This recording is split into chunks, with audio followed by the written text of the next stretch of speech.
Greetings, everybody. Welcome to the final verdict for DEFCON Aftermath, the series I put together about defenders and controllers trying to figure out which of these classic archetypes is the superior supporting archetype in the City of Heroes. And I had 5 different controllers and 5 different defenders, each with a different support set.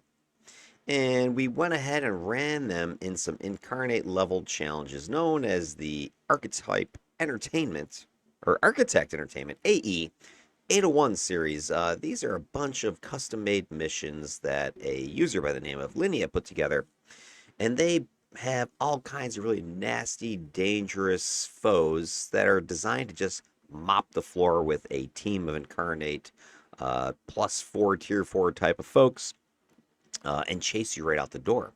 Well, we ran them with teams of 5, and I was playing the only support archetype on the team, trying to isolate those power sets to get some quality data to compare these archetypes head to head and see which one is better.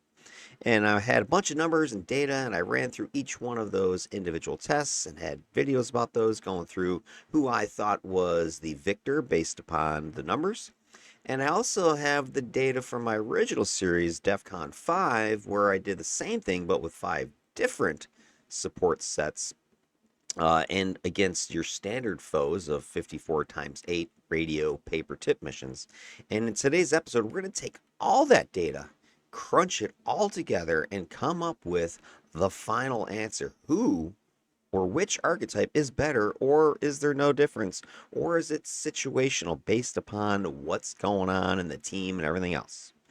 So let's pick things up where we left off, shall we? Last time we talked, I was going over Project Exeter's data from trick arrow testing, and I concluded by arriving at the decision that he had lost his competition against Red Riding Hood. And this kind of is going to throw out there for all the Exeter lovers in the audience, and I know there were several of them. I've heard from you on the FAFO Company Discord questioning whether that was true or not, because his team that he ran his tests with were much weaker, much softer than Red Riding Hood, the defender with trick arrows competition, or trick arrow as her set. And I agree that that was true. However, I do want to point out some things. So here's what I'm going to stick to my guns here. I still think she won, and here's why. Even if you were to factor in him having improved stats across the board, he still, in my opinion, would have ended up losing. Now, here's why I say that. If you go ahead and look at the areas in which he was closest, or the areas in which would have had the biggest impact by a better team, I think those would have been in the defensive categories. So if we look at his defensive stats versus what Red Riding Hood had put out, I still think even if he improved dramatically, it would not have been enough. And if you take a look, just here's the first example with Exeter being in orange and Red Riding Hood being in green. This is survivability, personal defeats. So even if his team was better, equal to her team, would his deaths per minute have dropped to where hers were? She had nearly half the number of defeats per minute that he did. That rate is what we're looking at here, 0.83 versus 0.58. And it's like a 40% difference. Would he have gotten that much better or even greater? Maybe. Then if you go ahead and take a look at the other defensive stat, ally defeats, similar story. Here's Red Riding Hood, 0.12. Here is Exeter, 0.35. We're looking at almost a 3-fold increase in his risk to teammates. Would a better team have decreased his rates by 3-fold to match what she did? I don't think so. Then if we go ahead and look at the damage incoming, similar story. Here is Exeter taking 323, 324 a minute. Here's Red Riding Hood taking 254. Would he have had a 50% drop in his damage incoming in order to get to within, or better than what she would have done? Maybe. So even if on the best of circumstances, he took much less damage and died a lot less, and the team died a lot less, maybe equaled her defensive stats.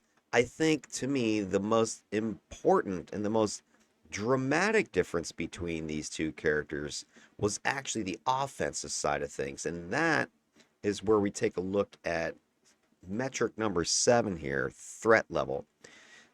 If you take a look, uh, my friend Exeter put out 687k of damage. When you look at Red Riding Hood's number, she put out 1.1, almost 1.2 million. She just about doubled his total damage. And not only that, look at the rate of damage output, 7,000 and some change per minute versus 3,600. This is a twofold doubling, right? She put out twice as much damage as he did. How would him having a better team that protected him better have doubled his damage output on top of having all of the damage incoming and deaths incoming? I just don't see that possible. And the big reason why the damage output for her was so high is she was built on offense. But the big thing I've been seeing, and this is one of the major points I want to get to today when I do this final verdict analysis for you, is defenders across the board are doing more damage than controllers. When you look at their character to character numbers, I'm not talking pets, you just look at the raw damage a defender was putting out versus controllers, and I'm not even talking about just the 801s, but the 801s particular it showed up, but across the board of the 10 total defenders, I think it was 7 or 8 of them, the defenders hands down beat the controllers in just raw damage output. It's only when you factor in the pets that the controllers damage equals or is greater than. Let me get my body out of the way here so you can see what I'm drawing. Right, so this was the only circumstance when those pets were able to do their thing. And that, my friends, is the problem for controllers in the 801s. The pets became a non-factor because they were dead. Okay, the 801 mobs were destroying the pets before they could contribute significant amounts of damage that would level the playing field with the defenders in the 801s. This wasn't a problem in the 54 times 8, the original DEFCON series, because 54 times 8 mobs in the game, your standard radio, paper, tip missions, are pretty much a joke for incarnate level characters. So I didn't see that as a problem back then, but it definitely became an issue here. And so even if his team was better, Exeter, it still would not have saved his pets to do a bunch more damage. It just would have not happened. And the folks that are doubting this, I beg you, go watch Red Riding Hood's team missions again and watch the amount of pain she delivers. It is off the charts, literally off the charts. She destroyed any other competitor as far as this raw damage output. Now, was that all because her team was better? I don't think so. Yeah, that team was really solid, but I've had solid teams with other characters before. It was just a combination of what she was bringing to the table, Trick Arrow combined with her fire blasting, that really gave her an offensive nod. So I don't think even with a better team, Exeter would have matched that.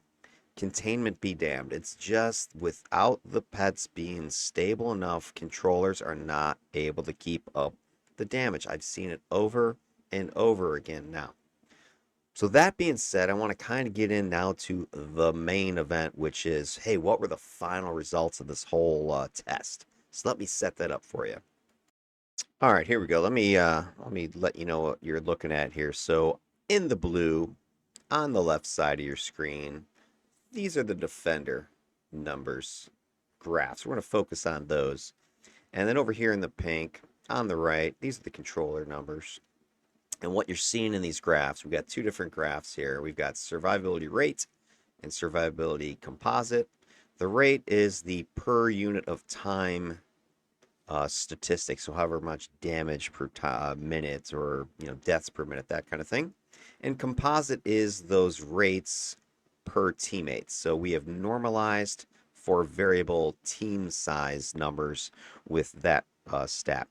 And what we're looking at here with the rate is we have the average numbers are what these boxes are showing you. So the peak of each box, the top of each of these boxes, bars, is the average rate for that particular build.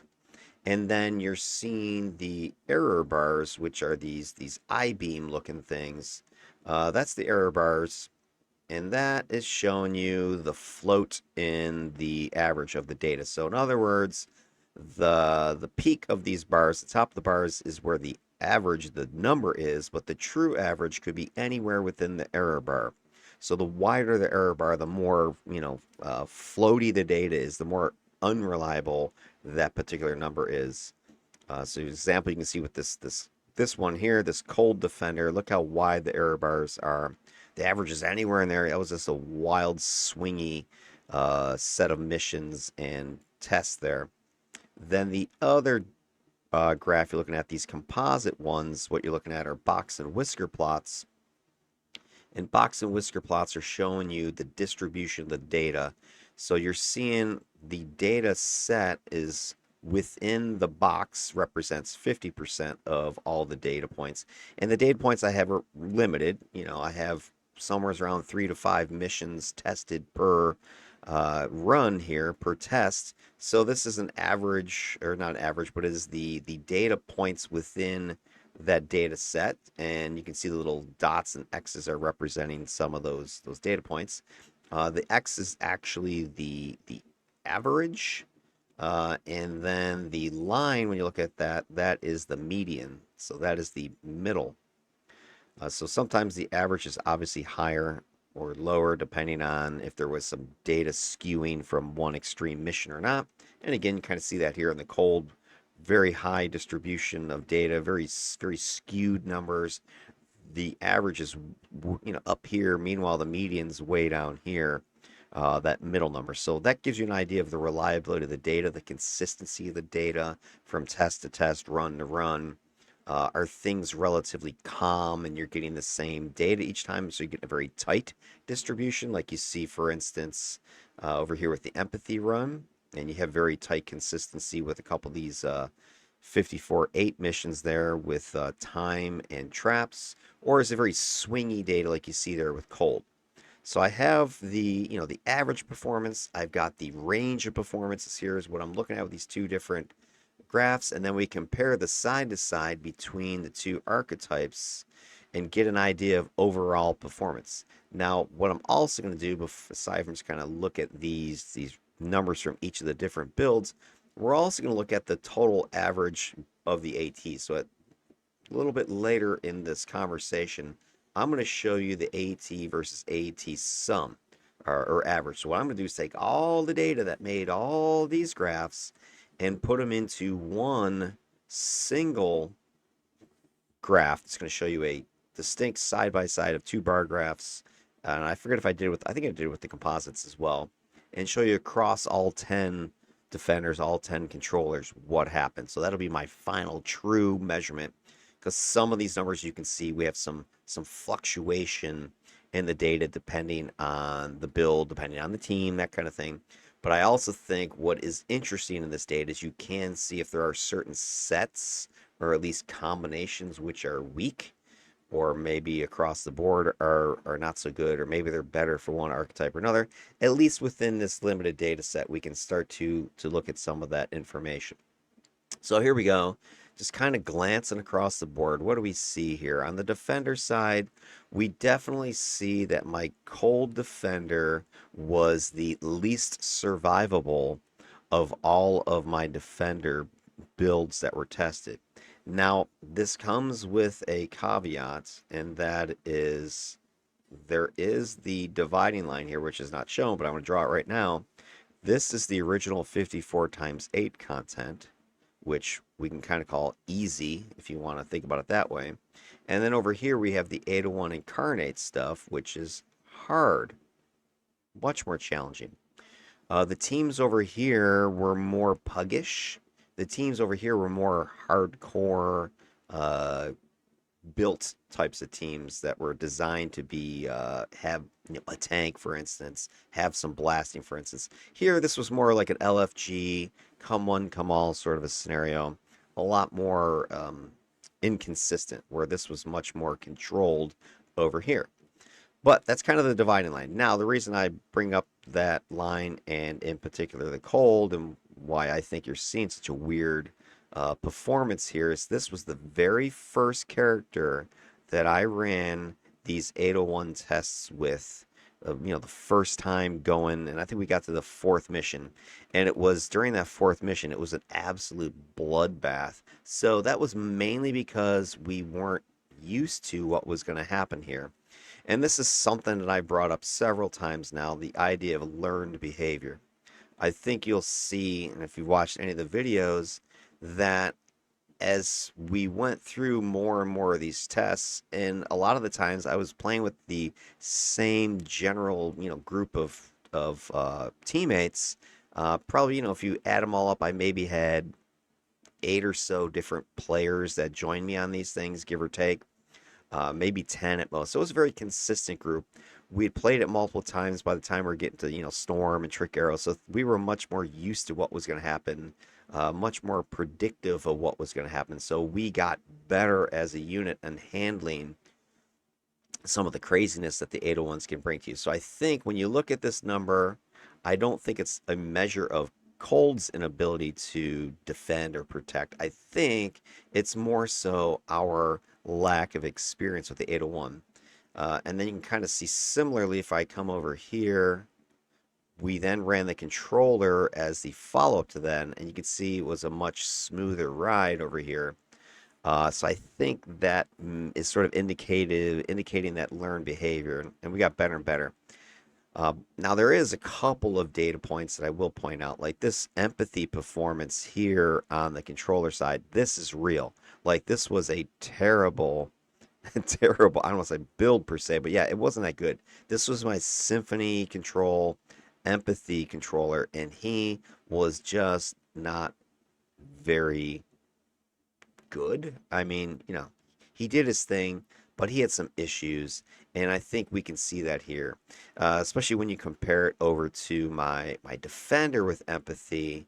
That was a much more well-built character. That was my Water Blast empathy defender. He was built more as an off-fender build, where the Symphony guy was more of a kitchen sink kind of build. This is the one that I had Chatty Cathy ChatGPT actually designed about 3/4 this build, and I corrected her a few times, but this is sort of an experimental build.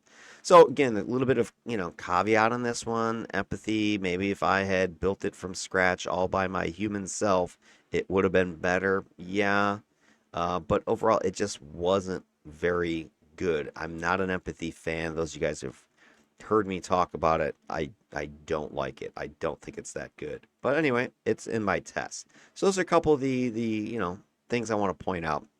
But what you can kind of see here, and you'll see this as you go through these, is in general there is a definite difference between the original 54 times 8 runs and the 801s. There is definitely more deaths, more defeats as you go. It was harder. Even though we we had more planning over here on the 801s, and we had more incarnate on the 801s, because my design of my 54 tests was that I was the only character that not only was supporting, but I was the only character allowed to use my full incarnate range. Okay, I could use all my incarnate stuff. All the other characters, players on the team, I restricted them to alpha use only. Now, there was a couple times somebody let slip with something like a judgment or whatever, but for the most part, these were with softer pug teams, more random groups, lower incarnate. I had some people that weren't level 50, etc. But even despite all that, you can see the overall numbers are much better than the 801s. However, this does give us a nice little comparison because we can start to see where we have weakness in certain builds because, for instance, my electrical affinity and kinetics defenders were putting out 801 levels of survivability, which is not good, right? We have a much harder set of missions over here, and we're dying survivability wise at 0.048, 0.045, 0.052. Meanwhile, against the easier 54 times 8, I was getting the same numbers when, if you just were to put this down on paper, you would assume I'd be more in the 0, zero point zero 0.01 range. The other thing I do want to kind of point out is look at the strength of empathy as far as survivability. His performance is looking like what you would see with a 54 times 8. So this is kind of a good way to sort of look at your builds as far as what's soft and sucks versus what's really tough and could handle it. So, for instance, I would assume if this empath was playing 54 times 8, he would have pitched a shutout. He wouldn't have died at all.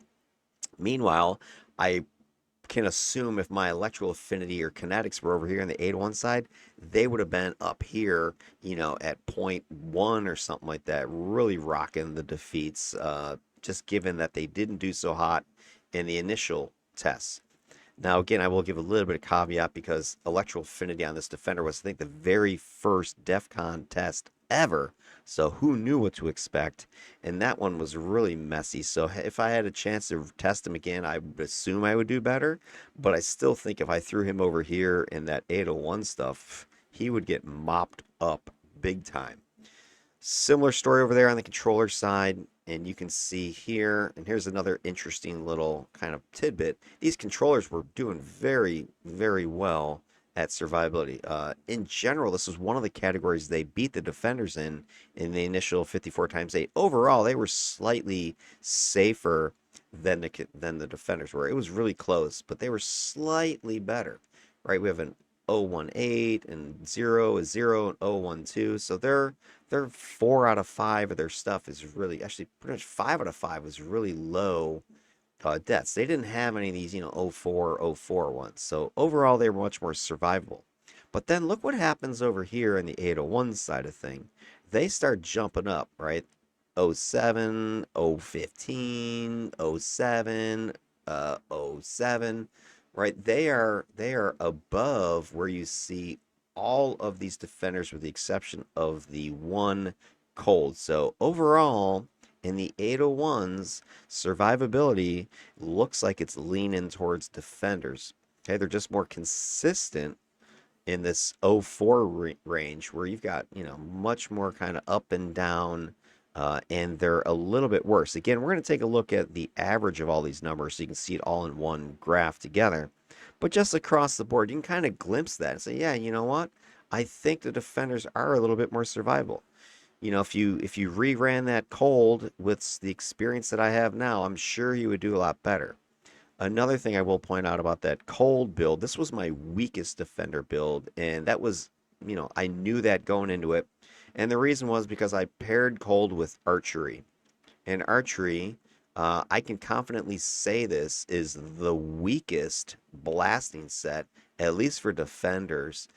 It just doesn't do much. And I'm not throwing out the argument of lethal damage and that's highly resisted, blah, blah, blah. I'm just talking from like the debuff side of things. Most of the blast sets that you have in the game have a little trick up their sleeve that they bring to the table, and you can leverage that trick, that debuff, to amplify what your support set is doing. Whether it's minus to hit, minus resistance, minus defense, minus speed, whatever, you can leverage that, especially on defenders who get the extra oomph out of their buff debuff numbers.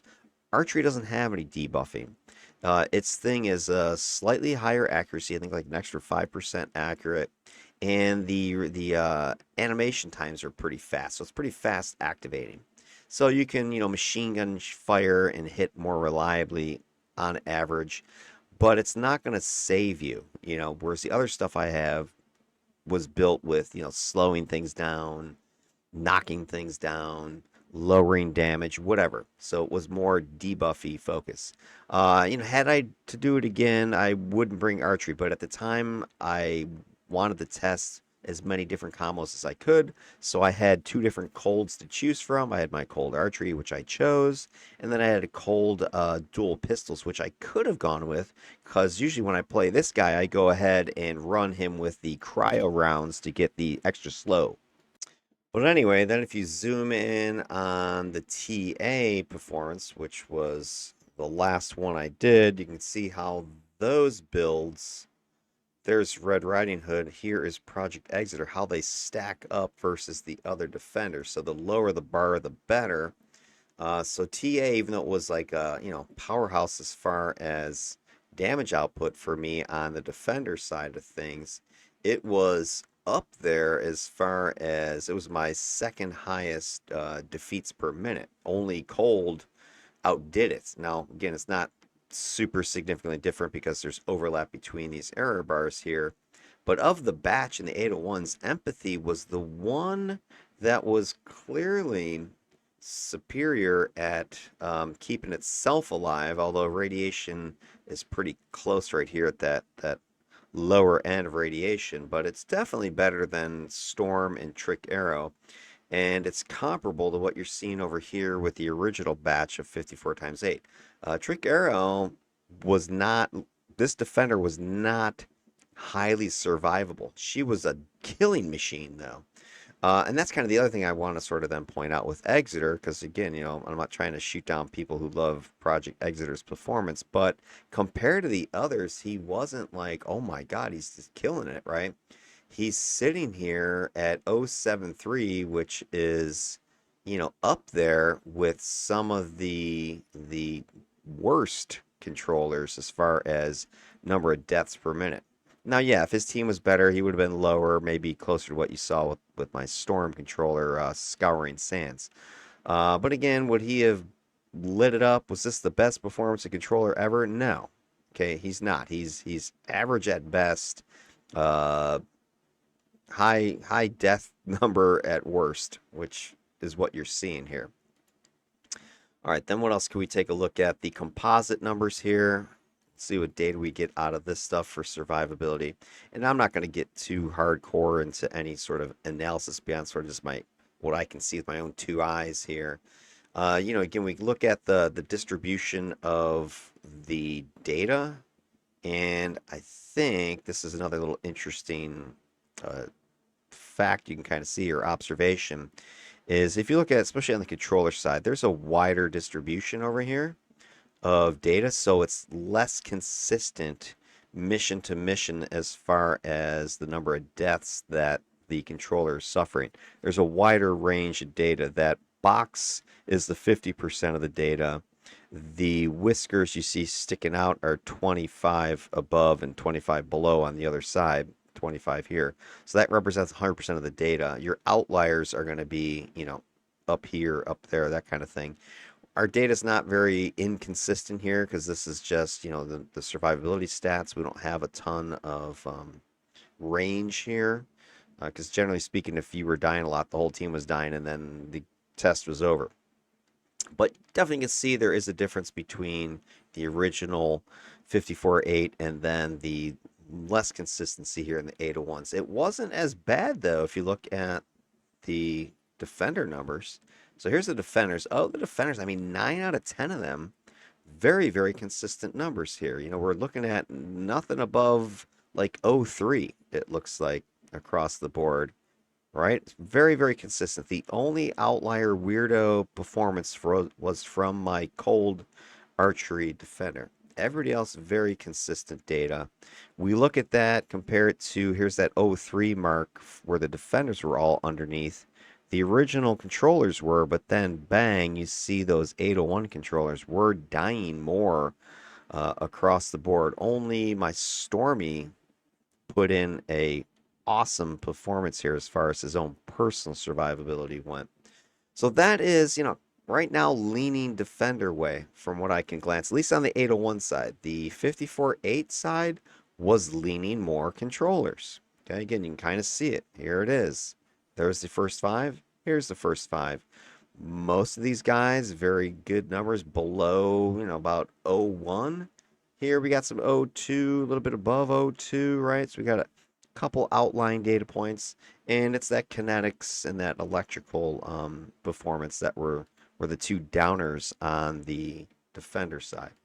All right, let's go ahead and take a look at the next big stat, and that is risk. This is the ally deaths we're looking at here. So, defenders on the left in blue, controllers on the right in the pink. What do we got going on here? Let's look at our dividing line between the 54.8s and the 801s. And similar story, I think, with this, where you've got a definite difference between the 54.8 stuff, DEFCON 5, and the 801s with DEFCON Aftermath. Definitely higher risk for teammates. Definitely higher risk for teammates over here on the controller side. The original 54.8 stuff, it was very close again between controllers over here, defenders over there. You really couldn't separate the two archetypes from each other. It was pretty much identical. It's a little bit different this time with the 801s. If we let's clean this up. It looks, depending on, who's who, and I should have made these colors identical, but let's kind of make that a line here. Cold is a little bit deadlier for the empathy side of things. Empathy itself was worse for the controllers. Radiation, time. We have 18 versus 0.8. Storm was a little bit worse for defenders. And then Trick Arrow, again, here is the last one. Exeter is doubling what you see from right in. So, you got to lean defenders here. We've got the controllers pushing these numbers up a bit. Now, it's not a huge difference. And again, when we see the direct AT to AT summary graph, we'll know exactly. But, I'm leaning a little bit defender on this time, at least with the 801s. And then we look at the composite data. Let's see if we have a similar situation here. Is there any weird, wonky outliers? Yeah, we got a couple outlying data points, right? We've got that cold again. There was a bloodbath in Mission 4, as I recall. Bodies dropping one after the other in a very short time. I think that last mission lasted like 10 minutes, and there was like 20 or whatever deaths. People were just dying over and over again. And that was inexperience on the 801, I think that showcase there. And then you saw a very similar output here on the controller side, although the axes are different. Let me see if I can fix that real quick. All right, there we go. I got the axes plotting on the same. By the way, that's how some people fudge their data, right? Look at this. Now we got 4-5, 4-5. So anyway, it's a little easier now to see the big differences here. So you've got this cold was just brutal. I forgot exactly what happened. That would have been Shimmer's team. My ice control and cold. Yeah, ice cold. I forget what her mastery was. But anyway, yeah, lots of allies dying on that one. The rest of the stuff was fairly close between the two sides here. Yeah, I mean, pretty darn close matchups side by side. It was really that cold would have been the big outlier here. Data's again a little bit looser, a little bit wider spread on a couple of these, but nothing over the top crazy here. I think, relatively speaking, this seems to be fairly tied, with the exception of that cold performance on the controller side of things. All right, let's move on to our next comparison. Here is the resilience stat to kind of round out our defensive numbers. This is the incoming damage that the characters were taking per minute. And yep, this time the axes are identical, so this will line up nicely. Let's do our little dividing line here. This, if I recall, was one of the differences that controllers were edging out in the original 54x8 stuff. If you kind of look, electrical 729, electrical 562, nature 446, nature 198, 367, 359, 572, 278, 293, 506. So really, it was only one time that the defenders beat The controllers are resilient. So this was the original big difference, as I recall, at least one of them, between defenders and controllers. The numbers were pretty close, but there was a couple of doozies on the defender side that just edged out the win ultimately. And part of that, again, was because the pet's presence uh, was helping to ease some of the damage incoming because the pets were dealing damage, the pets were soaking damage, the pets were drawing aggro. And I think once we get into the 801s, we start to lose that influence. And we also see where those defender percent numbers, I think, are starting to make a difference. We've got 535 versus 320. That's the one, big win over here for controllers. Then it's 297, 521, 279, 553, 172, 250, 292, 305. So you got win, win, win, win on the defender side for damage incoming. So this is one of the big reasons why I'm like, hey, defenders are winning this 801. Across the board defensive metrics, they have either the edge or they're just winning. And this is, I think, because of those percents that are stronger on the defender's buffs. And I think the other factor is because the pets are no longer a factor. Another thing to start considering is how effective are controls against level 54 sorry, 54 bosses and elite bosses. They're just not very effective anymore or for much shorter durations. So I think because your pets aren't contributing as much in any aspect of the game, your controls are much weaker. Things are escaping your containment, and not literal containment, but just your ability to contain aggro and damage and stuff, and it's just coming in and you're getting hit. So that edge that the controllers had in the initial 54.8 content evaporates here in the 801 content. So you definitely got to give the edge to your defenders. Taking a look at the composite numbers, then, how does the data spread across the missions? Kind of put our dividing line in here again. Goes right there. We have fairly consistent data. What I will say is interesting is that notice in the 801s, I do see, and this is not probably any significant difference, but you've got 3 occasions really that were very safe, relatively speaking, damage incoming, and only one of the original 54.8 easier content was, of the same quality, and maybe even 4 times. So it looks like the defenders were getting better. That was something I definitely noticed, not just offensively, which I think we'll see in a few minutes, but look at this. I didn't really see this, so I'm looking at it now. I think just overall, what I noticed is that as the difficulty these 801s got harder, ramped up, it seemed my defenders were ramping up with it. I don't know exactly what that's from. Is that just the percent game that is different? Is that what it is? I don't know. I'm not sure how that mathematically would factor in that. Hey, the harder it gets, the better you. I don't know. Or maybe I was playing better. I don't know. Looking over on the controller side, I think similar, right? You see a couple of really good performances here with Storm and Trick Arrow that equal or exceed the best performances of the original 54.8 that you got out of Time and Kinetics over here. But then you had some not so good ones with Cold wasn't too bad, but Empathy, look at this wide range here.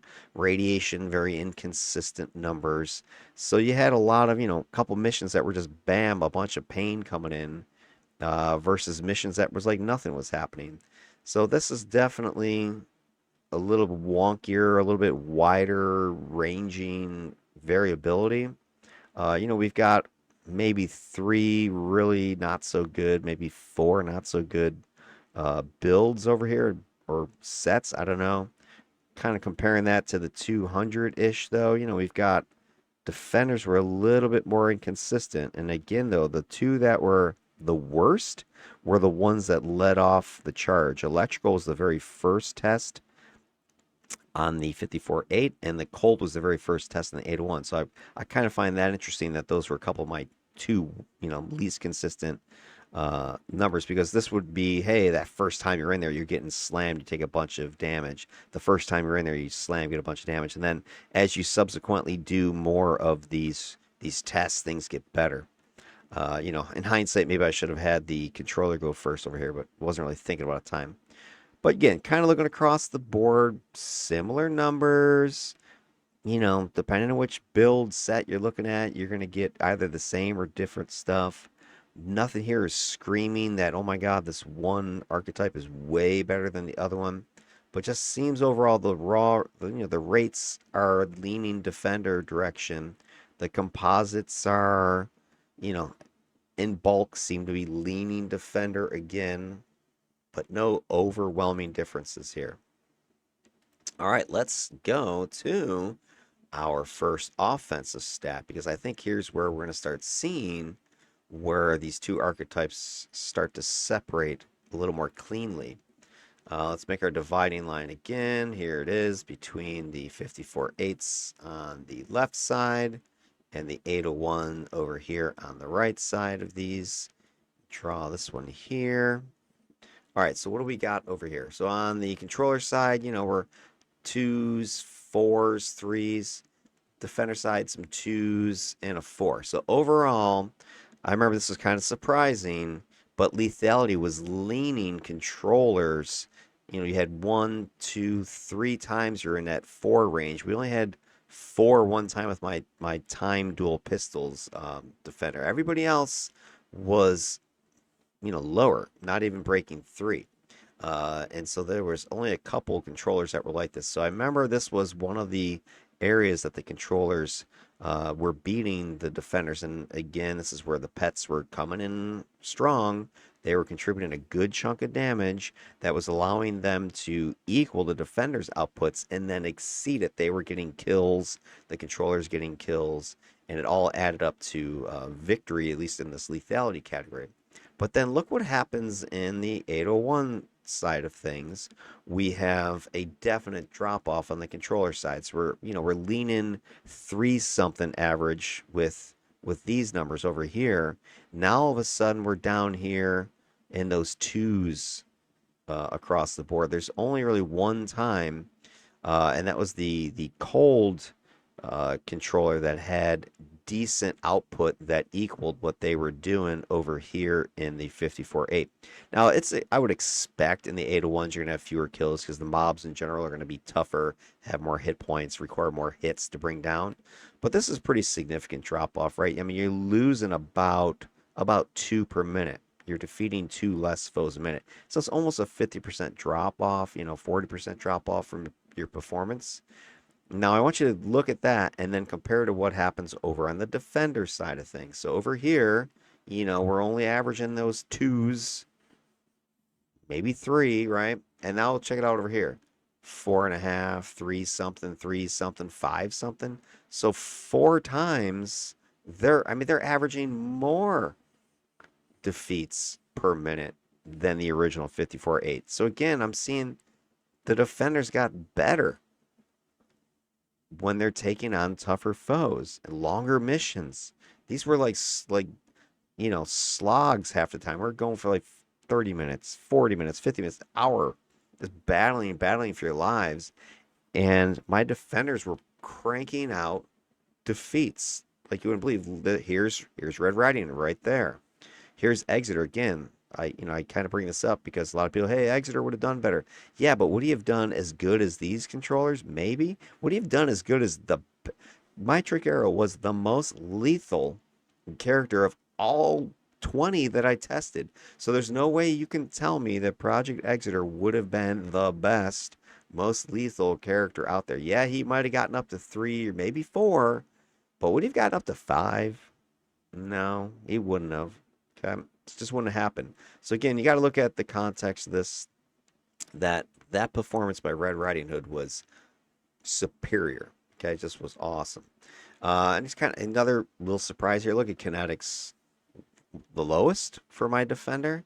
Oh, kinetics, it's this damage powerhouse. Is it? Is it? Now again, that was this one build, right? Maybe in other people's hands would have done better. Sure, it did pretty darn good over here on my controller. It's actually my second most damaging controller, so I can't just crap on kinetics. But I will say a lot of people just automatically pencil in kinetics as the best offensive defender set out there. I don't think so. It's not. It might be a great offensive buffing set for your team, but not for yourself. That's for sure. Unless you can capitalize on that fulcrum shift every single time, you're not going to get the mileage out of kinetics that you can get out of something like Trick Arrow, something like Storm, where you're dropping a bunch of minus resistance out there. And throwing a bunch of patches and damage procs and things and getting lots of damage. Cold, same thing, right? Sleet thrown in here. Time, I had a bunch of kills with that dual pistols time. So lots of, ass kickers over here on the defender side, which is kind of the other metric we can look at. How many times did I get 4 or more per minute? 1, 2, 3 times. Over here, you got 1, 2, 3 times. Are any of these overlapping? Nature, kinetics, and what is that? Cold? Yeah, so cold was the only one that overlaps between the two ATs as an ass kicker offensive killer. So, hey, what's up with cold? Well, I think sleet's a big part of that. And then my dual pistols just had a whole bunch of. I'm sorry, this was my archery. So, I will say this about archery. I was able to lay down the pain with that set just because I had it slotted for that high rate of fire. So I was like throwing rain of arrows left and right. So I was able to get a lot of damage out of him. It just wasn't very defensive. Meanwhile, over here, this was my cold. What was that? Cold domination and ice control. So I had sleet and ice slick. Was combining those pretty nice. I think I had ice storm as well. I think I had ice master. I think I went like triple ice with that character if I recall. That was shimmer. Anyway, just kind of looking at that, but bam! I mean, right here, guys. Red Riding Hood, Project Exeter, Hood Exeter. I mean, Exeter's down here in the lower third of the pack. His 2-4 was less than every single defender that I've tested. That's how poor of an offensive performance he did. And he was well slotted to not necessarily just deal damage, but to lock down a lot of stuff. Now, I could respec him to be more damaging, more damage proc, sure. I was trying to make him, though, like just a shutdown debuffing machine, which he was very good at doing, don't get me wrong. Just that it wasn't enough, and it compared to what I see with some of my other builds, it's not as good as some of those. It just isn't. All right, so what are we looking at here? The composite data. Is there anything we can glean from this information? They're on the same scale, so let's see if we can see anything jump out at us here. Nature had a couple stinker, actually not stinkers, a couple really lethal. So this may explain some of this data, why it's so high. I had a couple really good ones. One thing that seems across the board, defenders are pretty consistent as far as lethality goes, right? Most of them are falling in this range here. A little bit, more up and down for these controllers. Again, is it a significant difference? I don't know, but it's just something I'm kind of looking at. Defenders, again, here's Red Riding, and you can see where she just was abusing people. So the only other one that was kind of close, I mean, Cold was pretty good, but Cold did have some low, like a low. This, I believe, was that last mission where we died really quick into really short. So had that mission gone 20 minutes, 30 minutes, it definitely would have been up here. His numbers definitely would have been, higher. Yeah, so I think that Cold Defender had a chance to capitalize on Trick Arrow's numbers. That'd be something to think about. Maybe his team. I would like to rerun him actually because I think his team did know what was going to hit them when we jumped into that 801, and we just got like pummeled by an ambush or something like that. I think happened. But anyway, all right. So there we go. That's what we're seeing here at lethality. Let's take a look at the damage output. So the raw threat numbers across the board. What do we got here? We've got Another, again, you can see that trick arrow number for Red Riding Hood is just popping out at you. Here it is. Boom. I mean, nobody else was really close on either side. We're looking at defenders are somewheres in that 4,000 range, somewhere in here. Your controllers are pretty similar, right? 4,000. Let's kind of put that dividing line in here because I think this is going to, again, showcase what I'm talking about. Here's the 54-8 stuff. Here's the 801s over here. We're averaging 3,000-ish, 4,000 we're spiking. We've only had one character that got over 4,000, a little bit over 4,000 here. This is just that damage per minute. So a couple 4,000s, a couple 4,000s, 3,800, 32, 38. So pretty close across the missions. Wasn't any huge drop off in damage, but what I did notice, and you'll see it in a minute, is the pet contribution dropped off tremendously for the controllers, percent wise. And meanwhile, again, I think you can kind of see it, right? Like here's the defenders, and then now your defenders are spiking up here, so you're definitely seeing this ramp up where you've got the best defender damage was 41. 4,300 with cold, 4,800 with storm, 6,400 with trick arrow. So lots more damage was coming out in the 801s on the defender side. So there's just a definite difference that when we get to the 801s, you see this. And they were just getting tougher and tougher with each mission. So again, interesting data. Let's take a look at our composite numbers and see if there's something there that is popping out for us. I'm seeing this huge spread of data. So again, nature had a couple really one or two crazy missions that helps bump this number up. If you remove that one crazy mission, now this starts to drop down here. That kind of makes the story a little bit muddier. But overall, controllers were fairly consistent. You had a couple of, lower ones, but overall pretty consistent in that it's around that 1,200 mark or so. Defenders, the initial missions were somewhere around that 1,000 mark, but then you get over here and you start seeing, hitting the 1,500s. So, again, this is what we're seeing. The original 54-8s, somewhere's in here.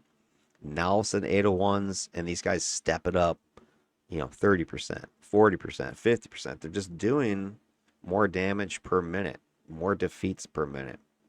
They were more survivable per minute, it seemed, more or less damage per minute. So definitely something was going on with these defenders in 801s. Or conversely, something was going on with the controllers that was preventing them from ramping. So maybe every archetype is capable of ramping just because the enemies are tougher. You got to beat them more often, that kind of stuff. And you're just playing harder. I don't know. But then the controllers, they didn't ramp. They just kind of stayed flat this whole time. So why is that? I think my answer, my hypothesis has to do with the pets. I think just the pets were being devastated. They weren't being as contributing as they could have been or should have been. And I just think the control effects were dropping off so that really all you had was the debuffing. All you had was your DOTs from your controls or your damage procs when you're playing a controller. Defenders, they were able to punish with their blast sets. All right, let's go and look at the efficiency here. I think it's going to be the cleanest numbers that you're going to ever see. Okay, check it out. This is the damage efficiency. Efficiency is the ratio between output damage and input damage that the defender or the controller is taking. So for every point of damage you're taking, how much out are you doing? And I mean, it's friggin' night and day. Okay, let's put our dividing line right here, and you tell me what you're seeing and why I'm telling you in the 801s the defenders won it. Okay, check it out. Right in the original 54-8, here we go, 54-8s right here. We had edges going to controllers. We had a 23 and an 18 and an 11 or 12. We had an 18, 19, and 11. So overall, they were like, one build better than the defenders were. and then ends up getting them the edge in the first DEFCON. But take a look at what's going on in the 801s. The two worst efficiency defenders, 10 and 13, are better or equal to these two, 3 right here. Right? And then the best ones, 17 and 15, it's not even close. Radiation, storm, trick arrow. They were doing a bunch of damage out and taking very little incoming. Now, a lot of this was due to just strategy, tactics, the way the team was pulling. We were pulling a hell of a lot more by the time we got to this level of the 801s because we learned our lesson in the cold and empathy runs that, man, you can't just go in there and go toe to toe with these guys. It just doesn't work. So we started pulling and trapping the enemies into kill boxes. And it was probably right around in this radiation run that happened. And I have to go back and double check. Did I play my radiation controller before I did my radiation defender? Because maybe at this point I'm like, oh, you know what, we need to change a new strategy. Pull with the toggles, drop pain as they're coming in. I don't know, I forget. But yeah, I definitely know we were definitely pulling more. But even so, it didn't seem to help your controllers over here. Right? I mean, those numbers are huge. So in the 801s, again, we see it again. Defenders are doing this. Also, 801s, bam, they ramp up. Controllers, they're doing this in the 54.8s, and they're doing the same thing in the 801s. There's no ramp, right? They're not getting better. They're doing the same or worse, right? If you take a look across the board, you're spiking 23, 18, 19. Here you got a 17, 18, a 15, a 13. So, the 3 top performances here in the originals are better than the 3 top performances here in the 801s. So controllers don't have the extra oomph when it comes to these incarnate level challenges. They just don't. All right, now here is where I think the big difference is, and I don't have these numbers of defenders here on this page here, but here's where I think the story is for me and what the difference is. If you look, here's that dividing line, 54.8s. Here's your 801s. You guys can see it. Pet contribution percentages. So of the total damage that character did, what percent came from the pets?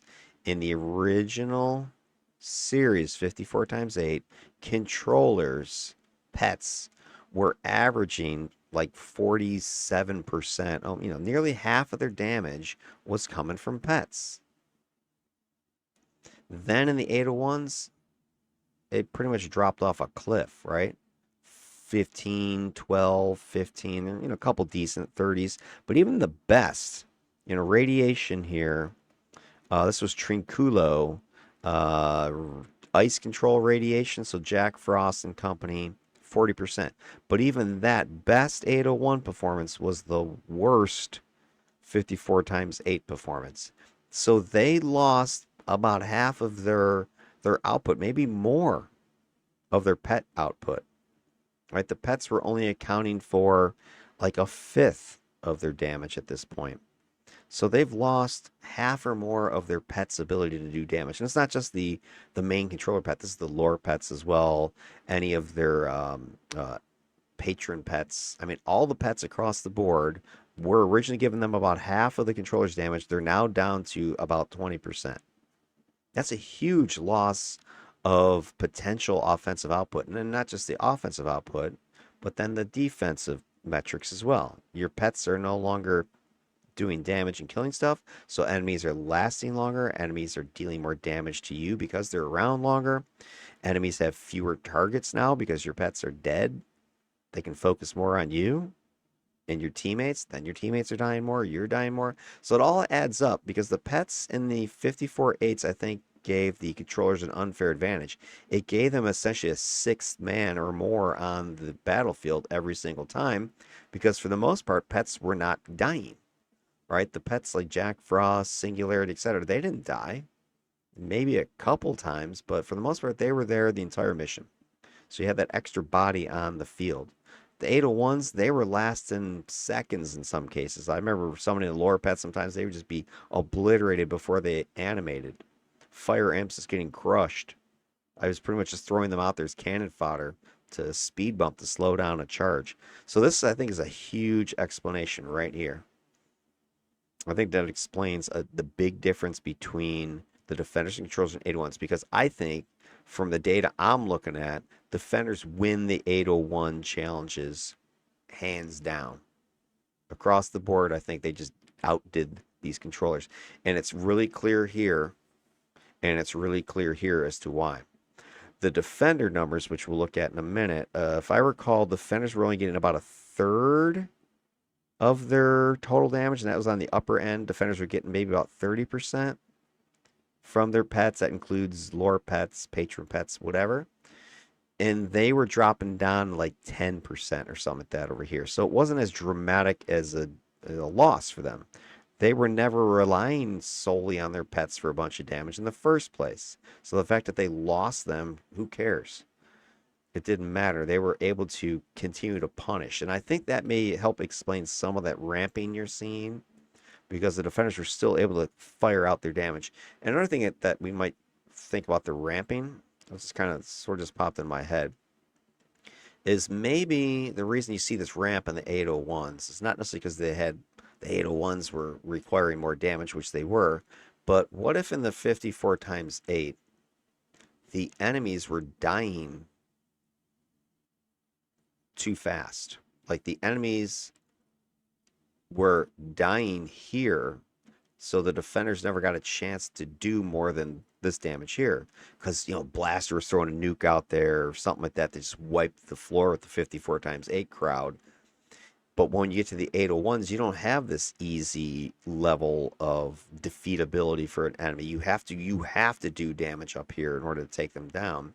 And so it gives the defenders that time to ramp up. In other words, to actually showcase what their damage output is capable of.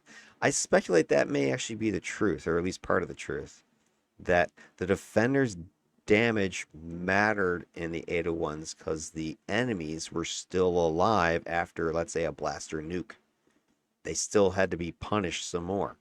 So you couldn't just have a single blaster come in and just execute an entire group of minions and lieutenants, leaving the bosses with a sliver of health, right? That doesn't work in the 801s. It doesn't happen that way. So I suspect that's what's going on. All right, let's kind of get into the finale here. Let's go ahead and look at the side-by-side archetype numbers. 1 second.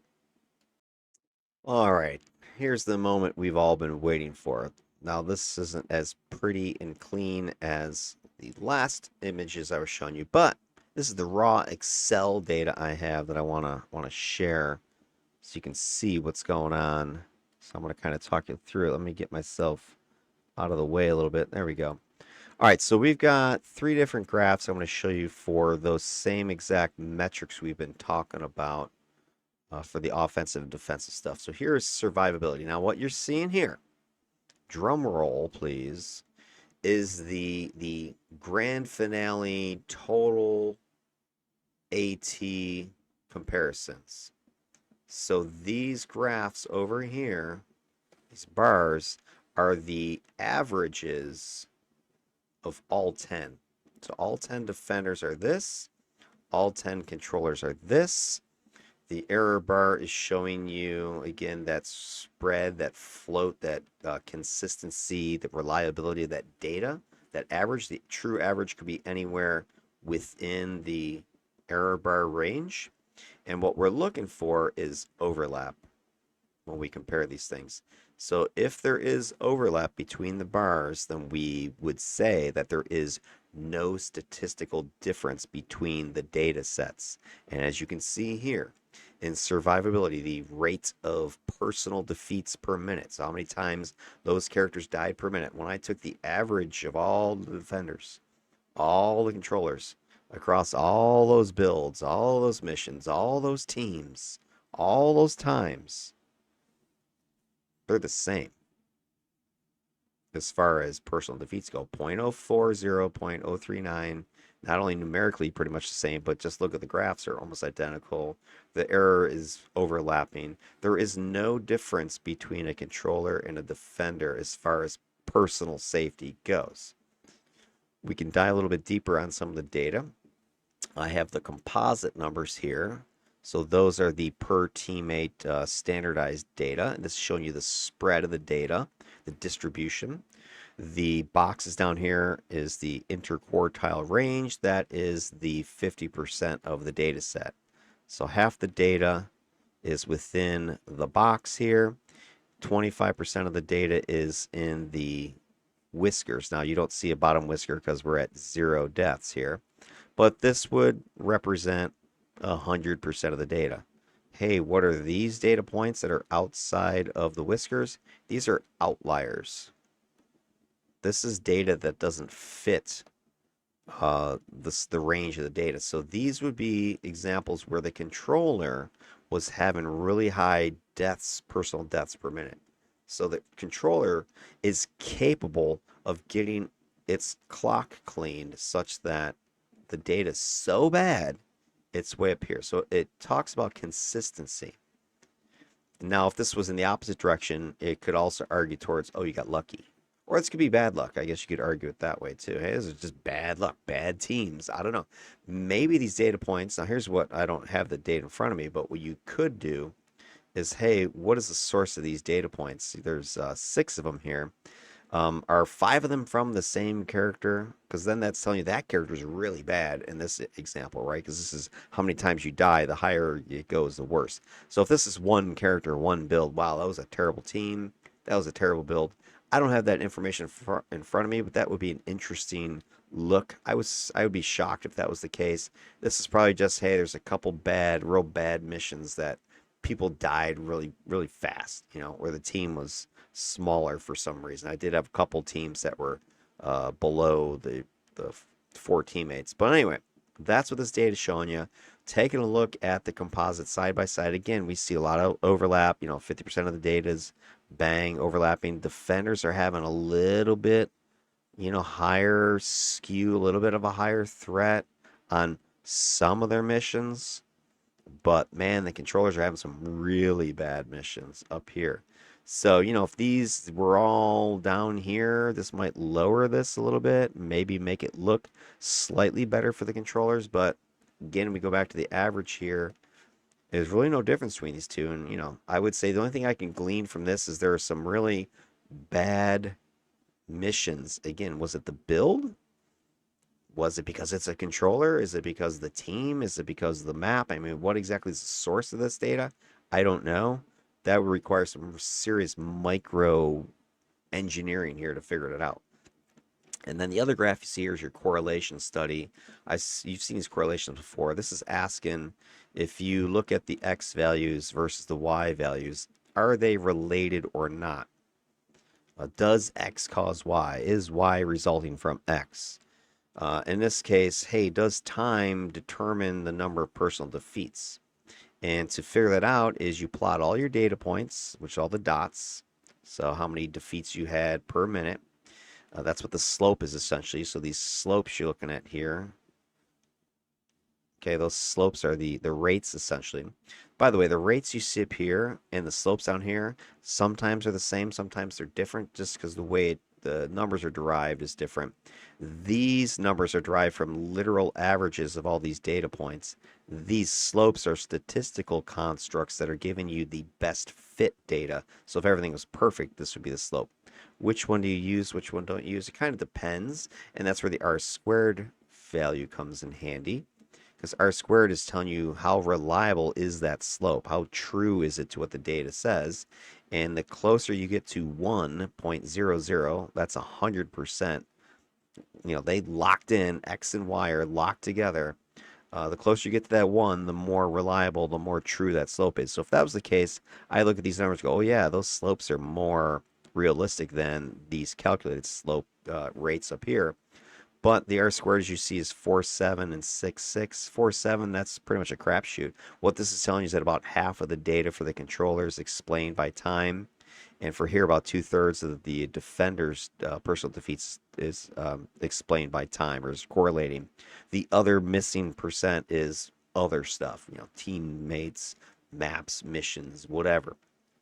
You don't know. So that's what the data is showing you. So correlation really overall, time is not a strong contributor to, I mean, it's fairly strong, but it's not the contributor to why you see personal defeats. Personal defeats are happening because of other reasons, is what that data is showing you. But the slopes are pretty darn close, just like you see with the rate numbers up here. So again, overall, looking at these numbers, I could not tell you who is better. I think at this point, defender equals controller across the board at all 10 missions, 801s, 54 8s, incarnates activated, incarnates deactivated, pug teams, standardized teams, etc. The only weird data that kind of jumps out is there is a lot of outliers here in the controller. So controllers are capable of poor outcomes as far as personal safety goes. Exactly why? I don't know. Let's move down. Here's your risk. This is the ally defeats. Similar situation as to what you just saw. We've got our rates. Let's take a look at this. We see 142. We see 175. It seems across the board, controllers have a higher number, which remember, higher in this case is bad. On these defensive stats, larger numbers are worse. So this means more ally defeats per minute. But when we look at the error bars, there is overlap, a decent chunk of it. So there is no statistical difference between defender and controller at the risk to allies. And we see a similar story over here in the composites. We have a lot of overlap again in the bulk of the data. That 50% is overlapping. These outer ranges are overlapping a good chunk. But again, I'm seeing controllers capable of some stinkers. I also see a couple defender times when a lot of allies died. There's more times here on the controller side than there is defender. So it seems the controller is less reliably protective of allies, might be the one argument you could make from this data. And when we come down here and look at the correlations with time and risk, we see a very similar story. Our slopes are 1.9, 1.9 are identical. So by statistical analysis, the slopes are identical, which kind of locks in what you're seeing here. But the correlations aren't that great. It's better with a defender, but a controller, it's like your allies are dying independent of how long the mission goes. Okay, that's what you're seeing here. And you can see that the other thing I would say you can get from this graph is look above and below that line, which is, the same slope here. This is when things are getting bad. And if you look up here, there's just more orange dots. So it argues that, hey, more times than not, when things go bad, it's for the controller, right? There's 1, 2, 3, 4, 5 times the defender, 1, 2, 3, 4, 5, 6, 7, 8 times the controller. Just lost it. Okay, so I think that argues towards just that whole, breakthrough. Like the controller is controlling until they're not anymore, and then breakthrough. I think the defender is more able to establish a defensive bulwark and keep it up. Whether that's because of those extra percents on their buffs, maybe, or it's because they're able to just a non-stop blast, deal damage, and deal debuffing through that, where your controllers are relying upon their controls to maintain the containment, and if the controls fail, then they have to rely upon their buffs only, and if the buff percents are lower, they're not able to hold the line as long. And then if they're pets that they're also hoping to help hold the line, they start dying faster. Now you have more chances for this breakthrough. That might be what we're seeing and why we have more of these outlying moments, both in personal and team safety. But at the surface, it's pretty comparable between the two. I'm just leaning defender a little bit here just from the reliability standpoint. All right, what else we got? We got Skip lethality for a second. Let's go to resilience, our other defensive stat. Here is the numbers that are showing you the damage incoming. Here again, we're seeing some difference between them. We see our defenders taking slightly more damage per minute than the controller, 405 versus 377. But if you look at it from a statistical standpoint, there's overlap between their error bars, so there is no statistically significant difference between these two archetypes as far as resilience goes. And then we see similarly here in the composites, very, very similar data. Those IQRs are just about identical to each other. The upper and lower quartile ranges are very close to each other. The only thing is there's a little bit more times when the defender is unreliable, and so there's a couple missions where they're taking some big heavy incoming damage, like this one mission in particular right here is this guy right here. So there's a mission that's helping to kind of skew things, but here's where we're starting to see where time actually is correlating fairly strongly with the length of a mission. So as mission time's going up, damage input is coming up. 8.3 versus 8, but the slopes 329, 344, almost identical again. Looking at the data clustering, you got a few controller numbers here, a few defender numbers. It's really just this one time where, yeah, it really got bad for defenders, but these two are almost identical in their damage input. And probably one of the reasons this is lower is go back to the original, 54 times 8 missions where, you saw it more significantly there, where I think those pets were helping to keep the damage incoming down. I think they were, aggro magnets or soaking some damage, tanking a little bit. They were throwing out some extra controls. They were killing things faster and making it easier for the controller to keep on his feet. But really at this point, I mean, we've got a veritable tie, right? We've got the survivability, the character's personal survivability. It's about a tie.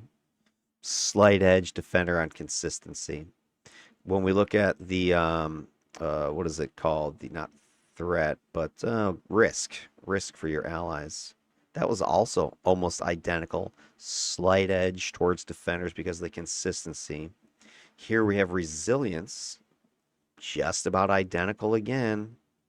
And I think slight edge on the controller side in lower level, lower risk combat. But right now, these two are, I mean, you really can barely put a razor blade between these two archetypes, I think, at this point. All right, let's go to our offensive metrics and see if that gives us anything that we can sink our teeth into. Here's lethality, the number of foes defeated per minute. Defender 3-4, controller 3-2. Looking at the error bars again, overlap. Now on the offensive side of things, lethality, you want a higher number. So slightly higher for your defenders, but not statistically so. We look at the composites, the distribution of the data across the set, and again, almost identical. Look at the overlap of the majority of this data.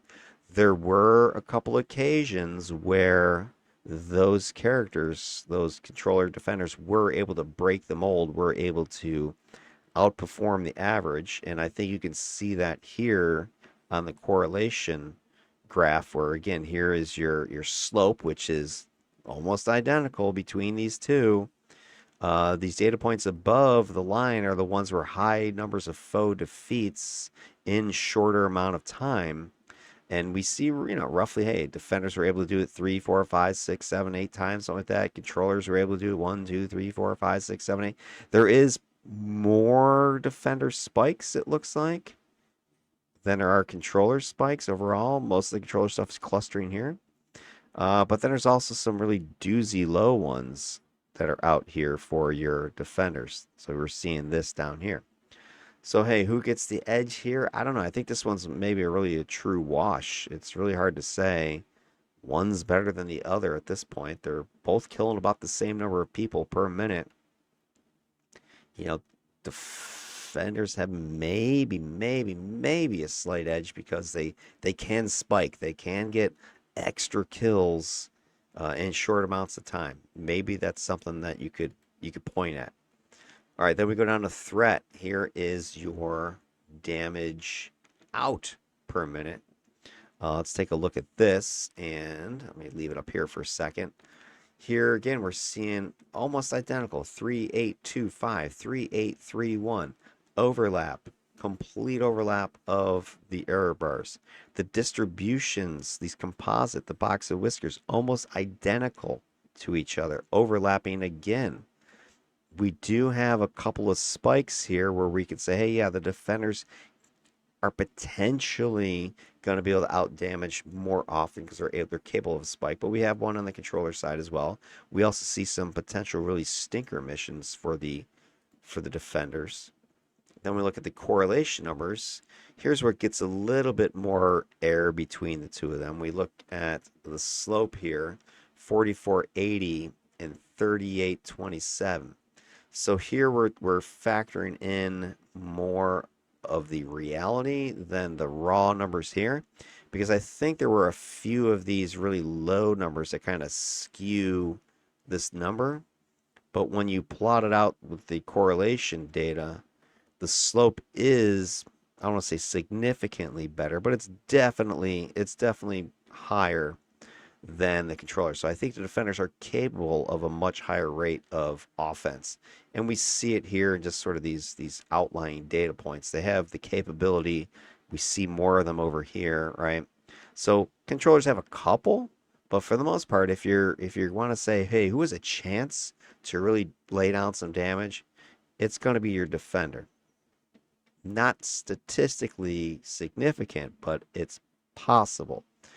And then here I've done the potency correlation, and that is the comparison between that damage output and foe defeat. So is the damage you're doing correlating with how many foes you're laying down, you're actually putting down? And the numbers are not strongly correlating. I mean, it's there, 0.62, but 38% of the data is not explained by the damage output. So in other words, your damage is not directly equaling your foe defeats and vice versa. So we've got times where we're throwing out a ton of damage and just not getting a foe defeat. But that's because, you got teammates that are also getting the kills. But again, you can kind of see, bam, your defenders have capable of throwing out some pretty high damage numbers here.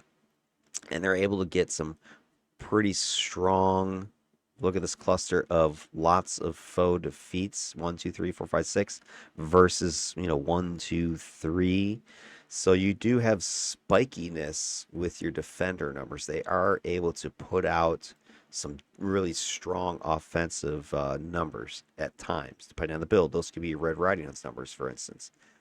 All right, then the last little area here, let's take a look at this efficiency stuff. Again, here is, I think, where we're going to see our difference, because the efficiency is that ratio. So here it is. If we look across the board, all 10 defenders, all 10 controllers, all those missions, this is where I think we finally see a significant difference between the two archetypes. Here it is. If you look at the overlap, that defender's just at that line, just above, and the controller's just at or just below that line. So I think we can finally point at something and say, yeah, defenders are, dare I say, better, but at least more efficient damage-wise. They're going to do more damage per unit of damage taken than a controller. This is a fact that we can see. Now, it's not super clear here in the distribution data, but we do have some outlier data points that, again, I think are slightly edging us into that ratio of moving this number up. When we look at the slopes on the correlation data, 10, 1, 1, 9, 3, 2, these are much closer. These numbers are more of the statistical comparisons, but the correlations are a little bit too low for us to rely upon these slopes over these averages here. but you can see there is daylight between the defender and controller. It's slight, but it's there. We can see a lot more of those higher spikes here than we can on the controller side of things. Right? We can see only one time did a defender just get rocked over here and not do a lot of damage. That's the one outlier that's throwing off some of that numbers. So I think they're close, but defender is a bit better, statistically speaking, in the efficiency category. That's the one time right now we can say, yeah, I think it's true. And I think it has to do with that spikiness of some of those missions that we're seeing. And then the last thing I want to do is that pet contribution, because I think here's the other big difference you can see. Is taking a look at the pet contributions across the board. Here it is. Here's your defenders. The pet damage percentages are in the dark blue. Here's the controller. And then the actual character is in the light blue underneath. So on average, damage percentage out is heavily favoring your defender. Right? That's what, 3.9 million versus 2.7 million. So overall, the defenders are just doing more damage as a character than the controllers are. The controllers are keeping pace because their pets are 1.1 million versus 700,000. But this is then also their Achilles heel, because their pets are such a huge factor of their damage output. Overall, it's about 30%. Versus the defenders looks like about 15. If you can eliminate the pets on the controller, they're going to suffer. And that's exactly what was happening in the 801 missions. Their pets were becoming a non-factor in especially the tier 3, tier 4 stuff. They just couldn't stand toe-to-toe with the enemies. They were being obliterated. And so we went from originally a 50-50, if you recall, down to more of like an 80-20. So the average was what we're seeing here, 70-30. So still significant amount of damage from their pets, but it just wasn't what it used to be. And that's why you're seeing, kind of this sort of split. I think this is what you're seeing here.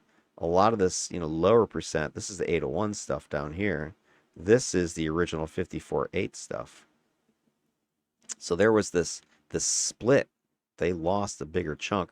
I don't see as dramatic of a white space as you see over here on the defender side. So I think just the fact that the pets were becoming a non-factor dropped the controller's damage output below the defenders, also increased their damage input and their deaths, such that when we looked at those ratios, the out versus in, we clearly saw that defining difference between the two. So I really think this is one of the big reasons for what we're seeing. It's also, partially partially attributable to the percent differences between the two archetypes. It's hard to say exactly what that effect was. I don't have a direct way of measuring that, but that's certainly part of the equation. This is helping to explain why the defenders were able to stick in there. If the defenders weren't able to leverage those extra percents and their buffs and debuffs, I don't think they would have been doing as much damage or surviving as long as they were. But they were able to hold their own, and then again, you saw the ramping. So if something was contributing to the ramping, it was either these numbers for the defenders contributed to the ramp up, or it was the loss of this for the pets for the controllers that contributed to their inability to ramp up. So that is our mystery that we're faced with right now. And if we look at the pet savagery data, I think we can kind of see a little bit more indication of that again, because here's the pet damage out per foe defeat. So how much damage were the pets doing to an enemy that the controller or the defender defeated? And you can see it's fairly, significant. 300 damage roughly the pets were doing per enemy defeated, whereas the defenders' pets were only about half of that. But remember, the defenders and controllers were pretty much equal in number of foes defeated. So even though the controller pets are dealing way more damage per foe defeat than the defender were, they were still doing about the same. So the defender was definitely cranking out their own personal damage. And anytime you can interrupt those pets, I think, bang, you're going to see that drop off. And so again, I think if you start looking at the pet numbers and drop offs and lower, percentages, is probably, you can see the 801 data is probably fallen, in this lower chunk down here. So anyway, there you go. That, I believe, is the last stat I wanted to talk about. So there you have it. That takes us to the finale, the final, the verdict. Who won? Who is the superior supporting archetype in this game? Here's what I know.